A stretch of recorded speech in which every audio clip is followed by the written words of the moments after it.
మాజీ మంత్రి కేటీఆర్ పై ED case నమోదు చేసింది. మనీ లాండరింగ్ కింద కేసు నమోదు చేసింది ఈడీ. A1 గా కేటీఆర్, A2 గా అరవింద్, A3 గా BLN రెడ్డిని చేర్చారు.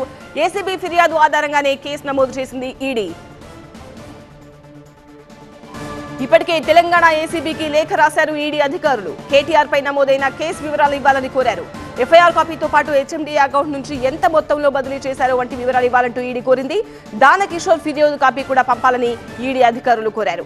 ఏ తేదీల్లో లావాదేవీలు జరిగాయో ఆ వివరాలు కూడా చెప్పాలని ఈ లేఖలో ఈడీ కోరింది. ఈ క్రమంలో ఈడీ కేసు నమోదు చేసింది.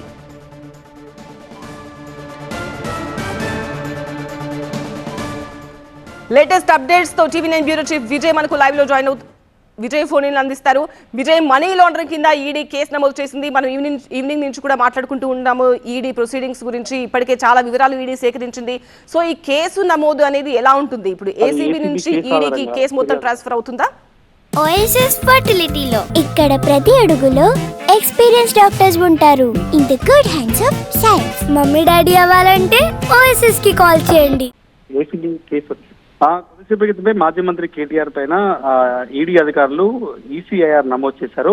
సో ఈ రోజు ఉదయం పూట ఎక్కడైతే లెటర్ రాశారో ఆ లెటర్ ద్వారా ఏసీబీ నుంచి వచ్చిన రిప్లై ఆధారంగా ఏసీబీ అధికారులు ఎఫ్ఐఆర్ కాపీతో పాటుగా కావాల్సిన సఫిషియంట్ డాక్యుమెంట్స్ అన్ని కూడా ఏసీబీ అధికారులు ఈడీ అధికారులకు పంపడంతో ఈడీలో మనం జనరల్ గా మన కేసులో అయితే ఎఫ్ఐఆర్ అంటాం, ఈడీలో ECIR అంటారు. ECIR నమోదైంది. ప్రస్తుతం ఏసీబీ ఇచ్చినటువంటి ఏదైతే ఎఫ్ఐఆర్ ఉందో ఆ ఎఫ్ఐఆర్ బేస్ చేసుకుని ఈడీ ECIR నమోదు చేస్తుంది. దాంట్లో మనీ లాండరింగ్ సెమా చట్టాలను ఉల్లంఘించి ఈ యొక్క మనీ ట్రాన్సాక్షన్ జరిగిందనేది ఈ అలిగేషన్స్ కింద ప్రస్తుతానికైతే ఈడీ కేసు నమోదు చేసింది.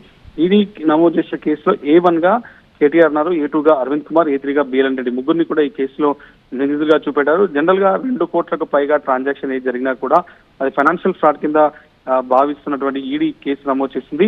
దాంట్లో భాగంగానే ECIR నమోదు చేసింది. కానీ ఇంత వేగంగా 24 గంటల సమయంలోనే అటు ఏసీబీ చేసినటువంటి ఎఫ్ఐఆర్ ఆధారంగా తమకు డీటెయిల్ ఇవ్వాలంటూ ఈడీ లేఖ రాయడం, ఆ తర్వాత లేఖకు స్పందించినటువంటి ఏసీబీ అధికారులు ఆ ఎఫ్ఐఆర్ తో పాటు మిగతా డీటెయిల్స్ ఇవ్వడం, దాంతో పాటుగానే సాయంత్రం లోపే ఎఫ్ఐఆర్ చేయడం, ఇవన్నీ కూడా కొంత ఈడీ ఈ కేసు చాలా స్పీడ్ గా వెళ్తుందని చెప్పుకోవచ్చు. దాంట్లో భాగంగానే ఇప్పుడు మాజీ మంత్రి కేటీఆర్ పైన కేసు నమోదైంది. ECIR అంటారు. ఈడీలో ECIR ప్రస్తుతం నమోదు చేసినట్టుగా ఈడీ అధికారులు ధృవీకరించారు. ఆ పిటిషన్ కాపీని కూడా ఏదైతే ఈడీ అధికారులు నమోదు చేసిన ECIR ని నాంపల్లిలోని ఈడీ కోర్టు కూడా సబ్మిట్ చేశారు. సో ఇప్పుడు రేపటి నుంచి ఏసీబీ విచారణ జరుగుతున్న నేపథ్యంలో ఈడీ కూడా ఈ కేసులో విచారణ జరిపించే అవకాశం కనిపిస్తుంది. ఈడీ కూడా రేపటి నుంచి ఈ కేసులో ఇన్వెస్టిగేషన్ మొదలుపెట్టే అవకాశాలు అయితే కనిపిస్తున్నాయి. మనీ లాండరింగ్ సెమా చట్టాలను ఉల్లంఘించి ఈ డబ్బుల ట్రాన్సాక్షన్ జరిగింది అనేది ఈడీ ప్రధానంగా భావించి ఈ కేసులో ECIR నమోదు చేసింది. ECIR తర్వాత ఏం జరగబోతుంది?